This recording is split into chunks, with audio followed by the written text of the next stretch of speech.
Welcome back, you filthy exiles. So, for anyone following the channel, I got my Mageblood within I think it was like 3 to 4 days of farming. Obviously, I'm on annual leave at the moment, which is why I ran that. So, just bear in mind, I guess, normal translatable time to delve and farm and whatnot before getting the Mageblood's probably about a week if you're playing like 2 to 3 hours a night, maybe 2 weeks if you need a little more time. So, the first priority is gear up your character to maximum and make sure that you can run delve. Now, people ask me, what's the optimum depth to run delve to be able to do this? Well, I actually put all my notes together in one big thing this time to explain. So, just talking through this is the strategy right here, and I'll put all this in the description below so you've got this to refer to. So, delve 300 farming strat, I'm calling it. So, we're only going to go horizontal from 3 to 350 in delve. The reason why we do 3 to 350 is this is like a nice sweet spot, and Shell, who also plays delve and feeds me some information, and obviously with what I've been running as well, we found that like there's touchstone points in lower or like in earlier delves where it's more efficient to run certain levels than it is to run other levels. And what we found is 300 and 500 tend to be two sweet spot zones where you're going to maximize your amount of return based on the amount of sulfite that you need. So the reason why 300 to 350, number one, low sulfite cost. So you can run a node, if we just have a look at delve depth 300, right? I don't want to look at that. So depth 300.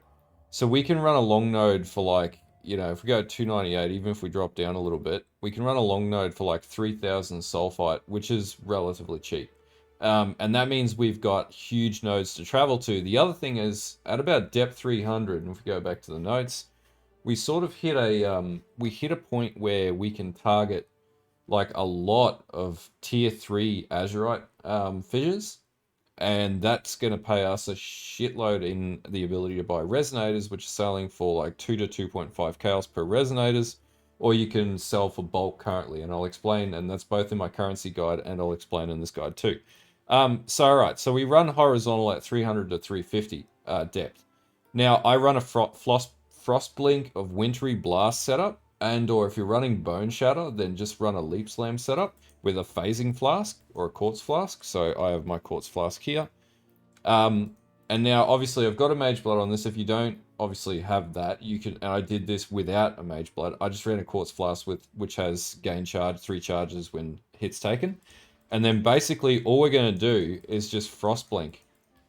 And the Mageblood doesn't really do anything to this because this is sustainable in delve. You're just going to Frostblink between the nodes. You're not going to do any other movement because that's too slow. Frostblink between everything. And that gets me into the next point. So do not go near side areas. Just leave side areas alone. Forget about the darkness. Our target are Azurite fissures. And we'll talk down them here actually. So Primeval Cities. Farm every Primeval City. This is how you're going to sustain your sextants. So you can run that on maps, run 4 sextant maps to get the most amount of sulfite back. Vaal Cities as well, really good profit. So you get a lot of your small currency, your crafting currencies, all that sort of jazz, and even divs drop out of these and all sorts of stuff like that, so worth doing. The other thing in Primeval Cities to look out for are prehistoric ore chests, which will give you anywhere up to 15,000 Azurite. That's translatable straight up currency. So you just go to Nico, and you go trade all that in for 1 socket resonators and sell them in bulk on the market. So that's also, another really good thing about Primeval Cities. Azurite fissures, so you want ideally 2 to 3, go for 2 to 3 fissures. So when I say that, you want to go for the fissures with like the 2 or the 3 on them. If you can't get that, then a 1 fissure is fine. If that's on your travel node, but aim to hit those nodes because that's where you're going to get the most amount of Azurite. So you get anywhere between 800 to 1.5 to 1.8 thousand Azurite per those nodes. And because the cost in sulfite is lower to run at 300 than it is to run at 500 or beyond, you're going to make a lot more return on that Azurite at the end of the day when you translate it to resonators to sell. And right now, resonators are selling a dime a dozen. I just sold another 50 stack for like 110 chaos. Magma fissure nodes, we're going to focus. If you can take Ganix down, then faceted fossils. Humid Fissure Nodes, Fractured Fossils, these I think are like 45 Chaos, something like that this league. Time Lost Nodes, Glyphic Fossils, about the same, just under 50 Chaos. Crystal Spire Nodes, 81 Chaos per Hollow Fossil. Easy money, just easy, easy money. Now, ignore my bad spelling, but the Necromancer nodes are particularly profitable if you get a fractured drop on them, because what we're looking at for is a fractured minions are aggressive on one drop. Now, in our Discord, there's been a few people that have had these drop pretty early on. Easily straight away with the right rolls, 60 div to 100 div. So many people playing Spectres, pure profit. The other one is +1 Spectre Chest. Sell for 1 div a piece. I have sold every single one socket +1 Spectre Chest that has dropped from me, irrespective of what base it is, whether it's evasion, whatever. It makes absolutely no difference because so many people are playing Spectres this league. Thanks to Gazzy. +1 Spectre Chest, they only drop in Delve, and the only people who can make profit on this are Delvers at this current point in time. So we have a niche in the market on these particular items and all of this, in fact. Now, bosses to target farm. We want to target farm Crystal Kings. Obviously, I love killing Crystal Kings. But the reason being is All's Uprisings and Crown of the Tyrants. So because of Spectres, Crown of the Tyrants are a really common helm that's used on AGs or Animate Guardians. So they're selling from 5 to 7 div right now per helm, and they're liquidating as soon as you put them on the market because everybody's playing Spectres. That's the meta. So Crown of the Tyrants drop commonly, and or All's Uprisings. So to give you an idea, All's Uprisings for the Envy drop, which is the drop that you want, is 50 div right now. And any other drop is generally, unless it's a Vitality, a Clarity, or a Purity, and outside of Purity of Elements drop, is selling for about 8 to 9 to 10 div plus, anywhere up to 18 div, with Malevolence selling for like 20 div, Haste selling for like 15 to 20 div. I sold Zealotry, I think, for a decent price. Like Wrath is like even 3 div. Or if you don't want to gamble it, and I wouldn't recommend this, you can sell them un-ID'd, which I think was like 3 to 6 div too, because there's a good probability you could get a 50 div drop out of it, so it's worth the gamble. So super profitable. The other thing that it also drops are Voices cards, Corrupted Voices cards, where you have a probability to get a pretty decent Voices. Cluster Jewel, so that tends to drop commonly on the Crystal King, or that card only that I know of drops on the Crystal King as well. Now, Vaal Architect is the other boss we want to farm. Doriani's Machinarium is selling for 2 to 3 div right now, and I've already had, I think, 2 of those drop. And these can drop on at any level as well. And Curiosity of the Vaal is selling for 1.3 div right now, anywhere up to 1.4 to 1.5 div, depending on how many people have lowballed the market. Don't fight the Lich is a waste of time. And so the basic conversion here to to make currency or easy chaos is use the Azurite to buy resonators from Nico, and I'll put my currency guide in the description below. And then I basically go bulk rate per 50 resonators. So usually at the moment I'm selling like 120 or 110 chaos per 50 resonators, which is very easy to get 50 resonators when you're hitting 2 and 3 nodes. And then also then sell the bulk chaos for divs. So basically, if I was to go into my stash tab, I have a second tab in here. I'll have my chaos in here. I'll just change the affinities. So this is where I dump it. And I'll go like 920 chaos to 5 divine orbs at this stage. And then you just basically make bulk chaos, convert it, and make people. So you don't actually have to go to anybody to do this. You just sell it in bulk, and people are buying chaos all the time. So you usually offload those within 5 minutes of putting them on the market once they refresh onto the page. And don't try and be the most expensive person out there, because you won't liquidate it. The goal of getting a Mage Blood early on is liquidating quickly. And this is basically the best way. So you basically convert the Azurite into resonators, convert the resonators into chaos, and convert the chaos into divs. There's 3 steps, but you do it in bulk lots of 5 to 10, and Bob's your uncle. Nice easy time. Investment to maps, literally just Rusted Scarabs. I don't run anything more than Rusted Scarabs, 2 to 3 chaos per scarab. So if you can pull some of the chaos that you'll make out of farming um, Delve, then Rusted Scarabs is the way. I hit my maps with 4 sextants, and I usually have Delirium, and I'll show you what my tree looks like shortly. Total cost, including like all of your resonators. So resonators are like 2.5 to 3 chaos each at the moment. Sorry, sextants are. Um, and the way that we sustain sextants, so we never have to buy sextants, is they drop in bulk stacks in cities. So if you're farming the cities, as I've got listed up here, it's like a self-perpetuating drop rate. Now, depending on the map you have favorited, I have Crimson Temple favorited. I haven't bought a single Crimson Temple this league, and as you'll see in here, I pretty much sustain my Crimson Temples in between my runs to Delve, wherever they are.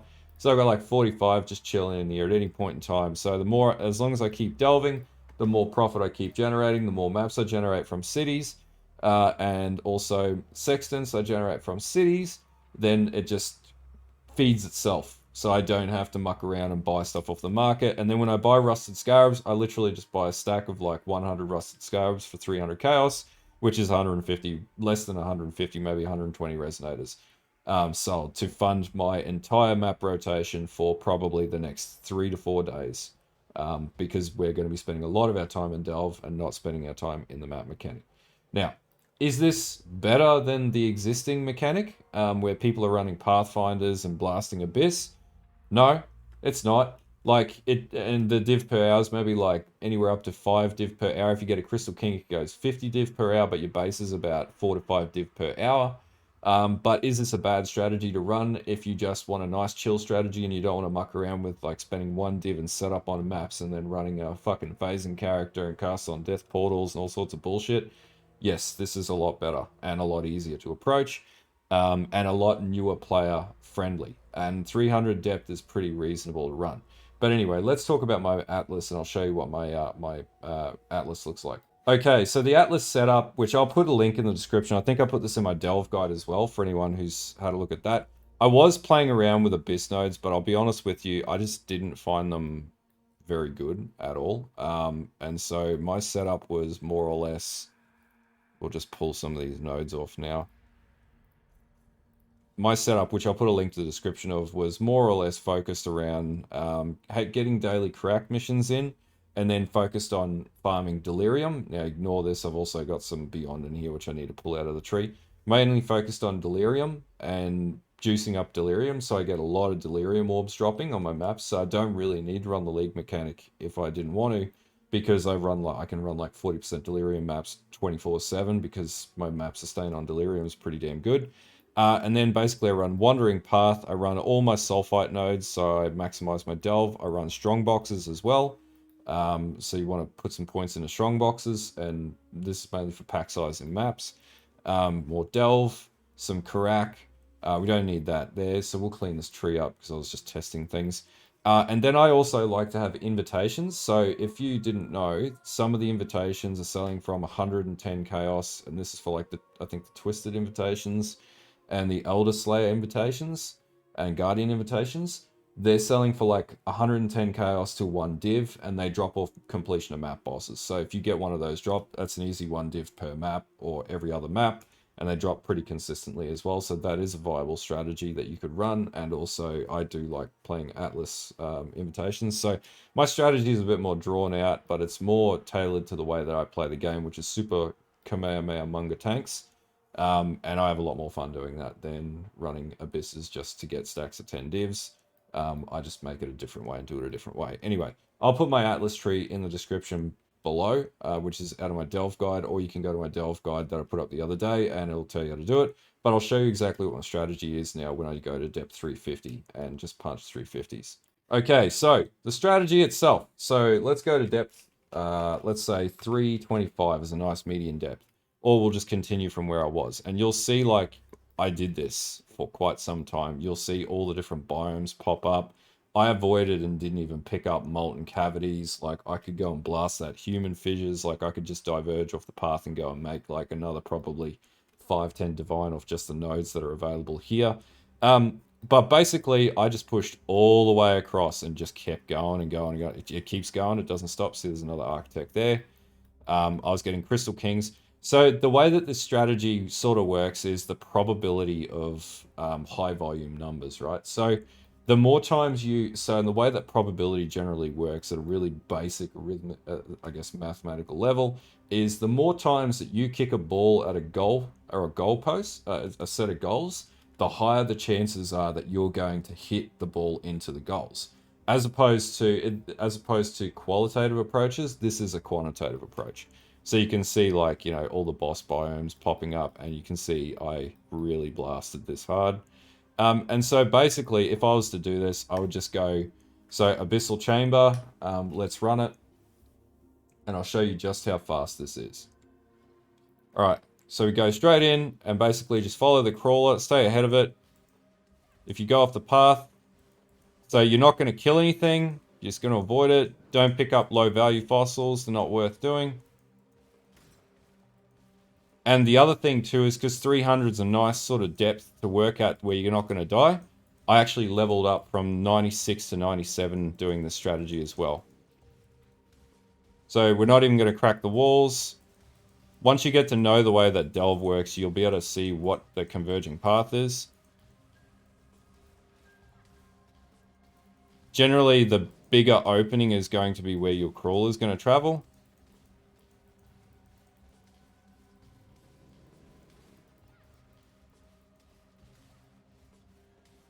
And we're already there. And that was a pretty bloody long node too. And then so we'll go into the city. Don't generally like to do abyssal chambers, but you should investigate just in case. So we'll just blast in, see Crimson Temple drop. We don't worry about killing anything, we don't want to kill anything, and 9 times out of 10 if your character's geared up properly, your Frostblink will do that anyway. Pop all of these, we get some chaos, some currency, that, get the hell out of here. And then we go to the next node. So we'll just kill these guys off here. Alright, so we got probably another Vaal City up there. So we'll do a few nodes up here because I want to see what's going on. So yeah, we do the same thing again. We just blast our way through, and we're just going to profit off the nodes themselves.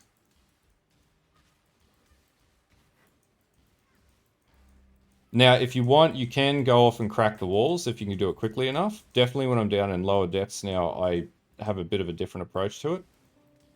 But the big thing about Frostblink is you could actually get away without running phasing, because new Frostblink is just OP as hell. And the idea here is you want to take the longest paths to travel, because that's going to result in you finding Crystal Kings quicker. Now, there's a lower probability of them popping up after one trip, after 130 to 300 to 350 than there is running them at 500. But everything's a hell of a lot easier at 300 versus 500 as well, which is another reason for this. So we just want to clear this node quickly.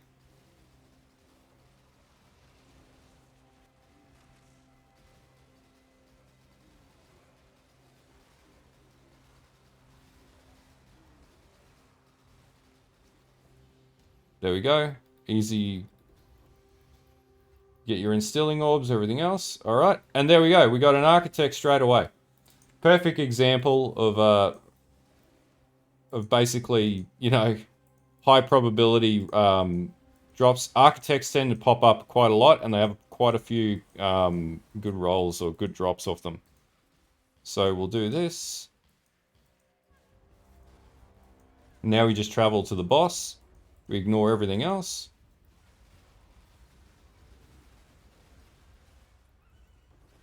And as you can see, sextants start rolling out. All right. So now we go straight up and we fight the architect.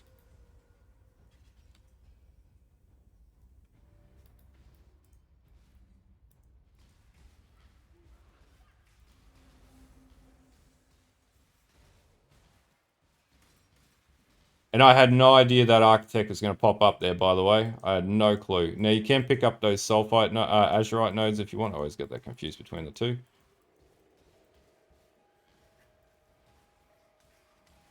Now, I'm hitting the button a lot more than I probably should.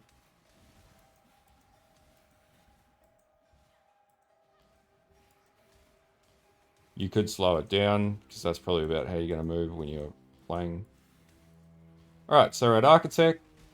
Alright, so DGen pits are really bad against my build, but yeah, I messed up there. So anyway, so yeah, we're going to just destroy this Architect. Just got to keep my distance. Hits me with a weird slow there.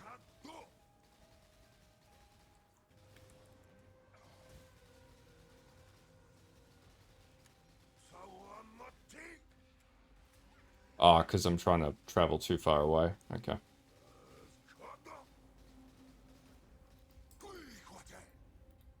100% increased AoE. Son of a bitch.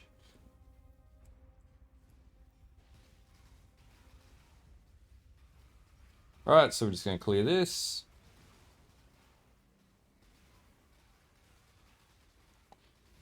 Now, he'll either have Aspect of Vaal, Curiosity Vaal Aspect, Doriani's, he'll drop nothing, or he will drop a ring, and the ring might be actually worth something.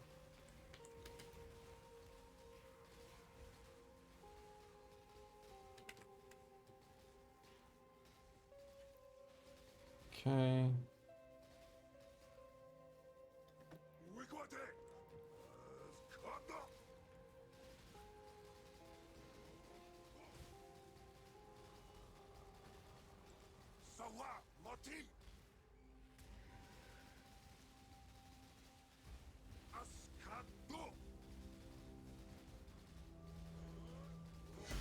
There we are. So, Curiosity of the Vaal Aspect, and we know the price of that is 1.4 div. Nice, easy currency. Now, is this more profitable than other methods? Probably not. But that being said, it's much easier. Now, we could follow these nodes here. We could basically collect all the sextants and any other profit that would drop out of them, and then go and bank them and sell them on the market, make a few more div. But yeah, anyway, great example there. So yeah, that's basically the strategy. All right, so yeah, that's basically how I farmed my Mageblood. I bought mine, which was three flasks, which was 125 to 140 div. Did it within 3 to 4 days. Pretty straightforward, and yeah, any more than that probably take like 4 to 5 days. If you wanted like a full like 180, they're relatively cheap. Obviously, this is dictated by prices league on league. So yeah. If you got any more questions, feel free to hit me up in the description below. Check out the or in the comments below. Check out the Discord. There's tons of Delve information in our Filthy Exile Discord, and or a whole heap of people playing Delve, even a Crystal King Kill channel, which is awesome. And then beyond that, there's also the full comprehensive guide I put out earlier in the week, I think, which covers off on every other question you might have about Delve. But anyway, until then, I hope this guide helps you get your Magebloods as well. And until next time, have a good one, and bye.